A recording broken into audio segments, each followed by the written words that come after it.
Polisi yang sentuh uang damai Guru Supriyani dipastikan dipecat, Kapolri terpaksa turun tangan.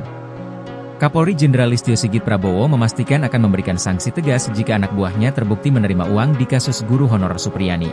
Jenderal Sigit mengatakan pihaknya telah mengupayakan langkah restoratif justice, RJ, atau jalur mediasi dalam menyelesaikan kasus itu sebelum dialihkan ke pengadilan.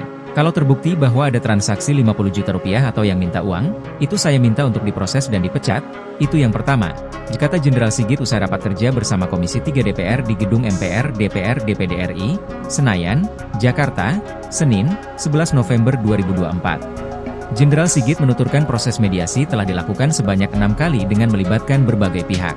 Dia menginginkan tidak ada pihak yang dirugikan buntut kasus itu.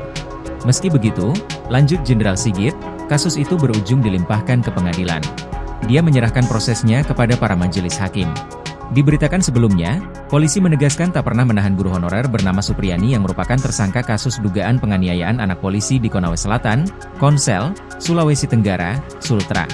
Polisi tak menahan Supriyani karena merasa berempati. Dalam kasus ini sebanyak 7 anggota polisi telah diperiksa Propam Polda Sultra untuk mengungkap upaya pemerasan yang dilakukan aparat. Ketujuh oknum yang diperiksa yakni Kapolsek Baito, Kanit Reskrim Baito, Kanit Intel Polsek Baito, pelopor, Kasat Reskrim Polres Konsel, Kasih Propam Polres Konsel, Kabak Sumda, dan Jeffrey mantan Kanit Reskrim Polsek Baito. Kabid Humas Polda Sultra, Kombes Pol Iis Christian, mengatakan Propam menemukan indikasi permintaan uang damai ke Guru Supriyani.